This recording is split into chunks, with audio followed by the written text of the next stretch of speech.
Bueno, a partir de ahora lo que vamos a ver es un intermedio, ¿sí? Bastante necesario para poder llevar adelante lo que va a ser después el desarrollo de la Grecia antigua y por supuesto de Roma.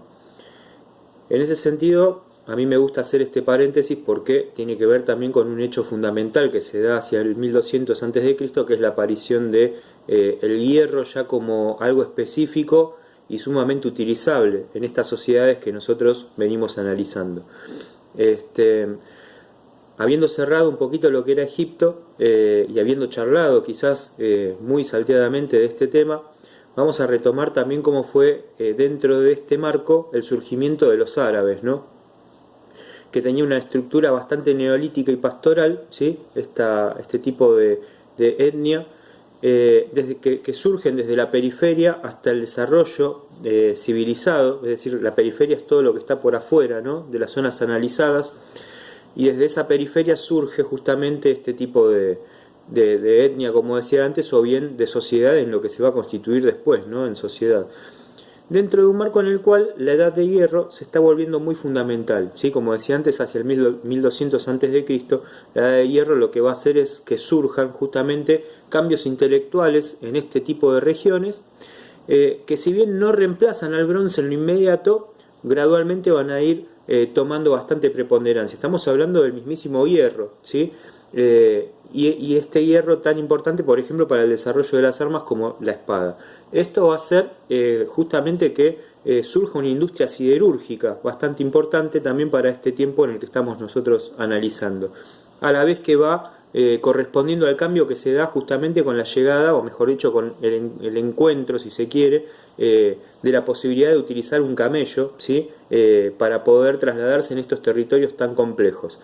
Y digo tan complejos por lo que ustedes analizaron en estos tiempos, que estamos hablando también de zonas bastante desérticas, ¿no? Y el camello se vuelve un animal fundamental para este desarrollo también, ¿no? Este, como decía, esto no reemplaza inmediatamente al bronce, sino más bien que se da un cambio gradual en donde el hierro después va a tomar cierta preponderancia por estas cuestiones de observación que se dan también a la hora de entender que este mineral, ¿sí? Es el gran productor también de un cambio a futuro. Esta edad de hierro particularmente va a tener fuerza, mucha fuerza en la península ibérica, ¿sí? Que es la zona en donde está España y Portugal. Llega a Europa también por el hecho del martillo, ¿no? O por la fundición misma de todo lo que este encuentro va produciendo. Y probablemente también por formas inversas de irradiación, es decir, enterarse de que existe un tipo de material que puede producir un alto nivel y consecuencias para la guerra, bueno, definitivamente tiene un motivo de expansión. Lo mismo a la inversa, una industria que se empieza a desarrollar en una península ibérica, como decía recién, y que empieza a gestionar cambios a través de las distintas regiones que, como decía antes, nosotros venimos analizando. Más precisamente por todo lo que tiene que ver con la guerra, ¿no? Y el desarrollo también de armas o una industria, entre comillas, armamentística que pueda llevar adelante grandes cambios, ¿no? Pero a la vez, como decía antes, intelectuales. Vamos a tener entre estos árabes que nosotros estábamos nombrando al principio un pueblo de caravanas, ¿sí? Que van a tener una formación política alrededor de los imperios. Por eso decía antes la periferia, ¿no? Es alrededor de los imperios, hay grandes imperios, bueno, alrededor en la periferia surgen estas sociedades arábigas que justamente se van a conformar dentro de esta periferia. Y van a mantener un contacto estrecho con los asirios. ¿Se acuerdan los asirios que nosotros vimos en Mesopotamia? Bueno, esto va a suceder no porque tengan un contacto directo, sino más bien que son contactos fortuitos, contactos que se van a empezar a dar justamente con estos pueblos de la periferia, con grandes imperios como el asirio, por contactos fortuitos, encuentros, ¿sí? Vamos a llamarle. Encuentros que se van a ir dando a través de la región y en donde de repente este contacto empieza a influir de forma preponderante. Quizás en algunos análisis históricos por el adentramiento de los asirios en regiones que antes no habían sido exploradas, ¿no? Entonces ahí viene también esta cuestión del avance de las sociedades y qué es lo que se busca justamente en esas periferias, a ver a qué se quiere irradiar, ¿no? Y cuando digo irradiar es a expandir. Y esto hacia el siglo IV, por supuesto, va a encontrar un acuerdo de aparición cultural, ¿sí? Es decir, los árabes existen. Esto siempre siglo IV antes de Cristo, como decía antes, ¿no? Bueno, esto en el marco de lo que va a ser la aparición de una nueva sociedad, ¿sí? O una nueva etnia, como decía hace un ratito, que se caracteriza justamente porque después va a tener también una fuerte expansión. Entonces ahí vamos a cerrar un poco el paréntesis, porque esto lo vamos a retomar en algún momento, pero para que tengamos un poco el panorama de lo que se va gestando alrededor de todo esto que nosotros fuimos analizando con las sociedades mesopotámicas y después con Egipto. Hay datos que no pueden quedar al margen. En toda esa línea de tiempo cronológica que nosotros estuvimos analizando, ¿sí? Que aproximadamente vamos del 3500 a.C. hacia adelante, ¿sí? Nos vamos encontrando con cambios circunstanciales. Y el otro día justamente que hablábamos de las armas, bueno, acá tenemos un cambio muy que debe ser retratado, digo, que es la edad de hierro, por ejemplo, ¿no? Y mientras esta edad de hierro se está dando, hacia la periferia de todas estas sociedades analizadas surgen distintos tipos de miradas culturales que, como bien decía, acá tenemos a los árabes, ¿sí? Es decir, muchas veces nos preguntamos de dónde vienen los árabes. Bueno, acá tenemos el origen, ¿no? De todas estas sociedades que de alguna manera en Oriente van marcando el ritmo a posteriori, ¿no? Hoy Arabia, justamente, que es una zona bastante particular, como digo siempre, la zona de Oriente en realidad es bastante particular. Bueno, ahí tenemos también un poco los fundamentos culturales, ¿no? Porque es muy fácil caer a estas zonas como para decir, bueno, mirá, esta sociedad actúa de tal manera, ¿no? Y a veces las miradas occidentalizadas, es decir, norteamericanas, lo que puede pasar con los anglos, como por ejemplo Inglaterra, de decir, bueno, cuidado con Oriente, ¿eh? Bueno, no siempre es así. Tenemos que entender que la multiculturalidad es importantísima y son sociedades que son muy ricas culturalmente hablando, y está bueno poder entender, digamos, para qué sirve analizar este tipo de sociedades, ¿no? Y vuelvo a hacer mención de esta palabra, multiculturalidad, ¿sí? En este marco hay invasiones y hay un recambio poblacional también que se está dando en torno a todo este movimiento, ¿no? Y estamos hablando de la transición del bronce al hierro, como decía antes. Hay una distribución de pueblos iranios, ¿sí? Que es muy interesante también, porque después, como decía esto es un paréntesis y después vamos a retomar algunas cuestiones, pero es necesario marcarlas ahora, ¿sí?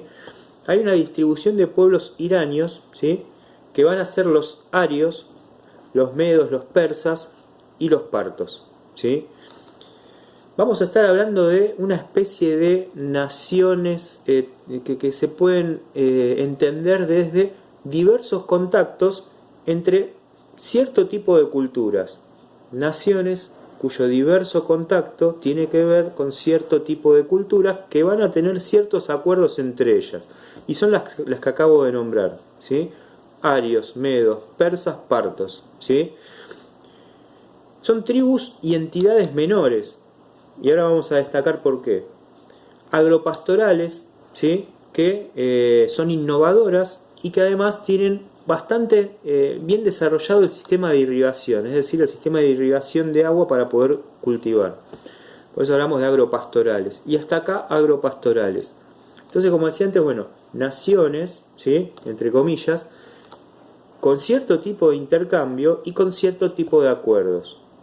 Entre estas naciones que yo acabo de nombrar, ¿sí? Hay un tipo de acuerdo que rige un estándar de igualdad entre ellas. Ni una se podía atacar con la otra, ni una podía sobresalir por sobre otras, ¿no? Sin embargo, la función guerrera, ¿sí? Siempre está latente en estas zonas, ¿no? La función guerrera siempre está latente por algo que yo dije a principios de año. Bueno, la guerra tiene que ver justamente también con establecer mejores regiones geográficas que permitan el desarrollo productivo, ¿sí? También a la hora de comerciar, ¿no? Pero a la vez de ubicarse en zonas donde no tuvieran demasiado que establecer, sino que les permitiera estar, ¿no? ¿Sí? Que les permitiera sostenerse y que les permitiera justamente desarrollar civilización. Así las cosas, en esta función guerrera no podemos olvidar de mencionar el caballo, ¿sí? Como algo fundamental también para el desarrollo de lo que es la guerra, las armas y la dirección, ¿sí? La dirección que tiene que ver con este orden de lo militar. Hay un poder de unificación que va a empezar a surgir en una de estas sociedades que es muy particular, ¿sí? Y que hacia el siglo IV nos va a encontrar justamente con los medos de una manera bastante más debilitada, ¿sí? En este desarrollo, que tiene que ver justamente con el poder de unificación, empieza a darse la aparición con más fuerza entre todas estas naciones que yo acabo de nombrar de los persas, ¿sí? Los persas no es cualquier tipo de sociedad, sino que es una sociedad, ¿sí?, con bastante fuerza de unificación. El final de los asirios, por ejemplo, va a tener que ver con el surgimiento de los medos, que va a tomar la capital de Asiria y con eso va a poner fin a un imperio tan importante que nosotros estuvimos viendo y tan guerrero como era el asirio. A tal punto el poder, los persas eran más poderosos que estos, ¿sí?, y son los que definitivamente van a tomar la región de una manera más imperial, ¿sí?, y con un poder fuerte de centralización, unificación. Los persas rompen la coexistencia pacífica que existía entre estas naciones, ¿sí?, que de esto hablamos de vuelta de los medos, pero también los persas van a romper con otras sociedades muy importantes, ¿sí? Ya dije lo que había pasado entre medos y asirios. Bueno, los persas van a romper con esa estructura de Babilonia, pero también con la estructura egipcia, que nosotros veníamos analizando recién, ¿sí?, la estructura de la sociedad egipcia. No aceptan un rol secundario en todo este ordenamiento geográfico. Recién acabo de decir naciones de formas igualitarias, hasta ahí nomás, ¿sí? Siempre hay una que quiere sobresalir inevitablemente entre los acuerdos, y esto pasa en la actualidad. Entonces no aceptan los persas este rol secundario porque entienden que ellos están preparados para dar un paso más importante a la hora de poder centralizar el poder, pero también de concentrar fuerza, ¿no? Entonces, al no aceptar esto, reemplazan justamente a las sociedades elamitas que teníamos también en la región mesopotámica, en la periferia de la Mesopotamia. Ciro II se enfrenta a Astiages, que era el rey medo que puso fin a Siria, ¿sí? Presten atención a esto porque se empieza a dar, como decía la otra vez en Zoom, se empieza a dar un nivel de interacción bastante dinámico, ¿no?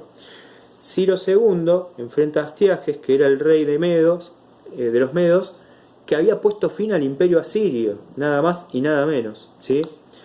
Entonces, hay un aparente cambio en el nombre, ¿sí?, pero hereda los vínculos. Es decir, rompe con los medos, aparentemente, porque rompe con el nombre, pero hereda los vínculos que tenían los medos. Es decir, absorbe a los medos, pero por otro lado irradia justamente con eso, ¿sí?, se expande justamente con esos vínculos. Vuelvo para atrás. Yo digo, bueno, los medos habían vencido a Siria. Cuando Persia vence a Medos, también gana esos vínculos que habían construido antes los medos. ¿Sí? Espero haber sido claro, si no cualquier cosa me van a ir consultando. En ese sentido, ¿sí?, vamos a hablar de 3 etapas del poder de unificación de los persas. Por un lado, los persas van a anexionar el Indo. Por el otro, se van a asegurar la capital, Bactriana, mientras que por el otro lado, conquistan Babilonia. Esas son las 3 etapas de centralización del poder que tiene Persia. Este es el inicio del poder aqueménida, como le vamos a llamar, ¿sí?, en lo sucesivo. Este poder aqueménida entonces cuenta justamente con 3 etapas que le permiten sostener un nivel muy importante de unificación. Las 3 etapas gestionan una posibilidad para esta sociedad expansionista, imperialista, ¿sí?, y unificadora. Cuando nosotros hablamos del imperialismo norteamericano, esto para que lo tengan en cuenta a futuro, no hace falta pero para que lo tengan en cuenta, estamos hablando también, ¿sí?, de la construcción de un término que viene desde los tiempos antiguos. Esto para que lo tengan presente, solo eso. Entonces, como decía antes, las 3 etapas van a ser expansionistas, imperialistas y unificadoras, ¿sí? Va a haber un rasgo de pacificación en todo esto, ¿no?, porque sin pacificación no puede existir el dominio de la fuerza, que tiene que ver con la seguridad, con la ley, la armonía y la civilización. Darle todas estas características y adjetivos justamente a un poder expansivo implican la pacificación de una zona que después va a quedar centralizada en poder de una persona, ¿sí? Acá yo nombraba a Ciro II, después vamos a tener a Darío. Bueno, hay una serie de reyes muy importantes, ¿sí? O soberanos muy importantes que se hacen del poder centralizado y que después los vamos a retomar. ¿Por qué digo que hacemos un paréntesis acá? Porque esta es la misma sociedad que después se va a enfrentar a los griegos, ¿sí? Entonces fíjense cómo se empieza a dinamizar la zona y cómo se empieza a gestionar esta fuerza, este poder, ¿sí? También centralizado, como decía recién, pero que va tomando un alto nivel de dinamismo. Me interesaba hacer este paréntesis primero por el surgimiento de una etnia bastante interesante como es la arábiga, que no es que aparecen después de la nada, ¿sí? Sino que, como decía antes, bueno, se van gestionando desde los niveles periféricos, pero aparte desde una estructura más neolítica, si se quiere, ¿no? Como que venían más retrasados. Pero aparte, digo, entre estas naciones tan igualadas, ¿no? Como eran los arios, los medos, persas, partos, se va dando también esta gestión del poder, ¿no? Hay una sociedad que no entiende de esta igualdad, ¿sí? Ni de estos acuerdos culturales, políticos, y que empieza a sobresalir, ¿no? Y en eso empieza a centralizar cada vez más el poder hasta que termina dominando la zona. Tan fuertes eran que después los vamos a retomar en Grecia porque se van a enfrentar de forma bastante particular. Y como decía antes, ya se habían enfrentado a Babilonia, a Siria, Egipto, ¿sí?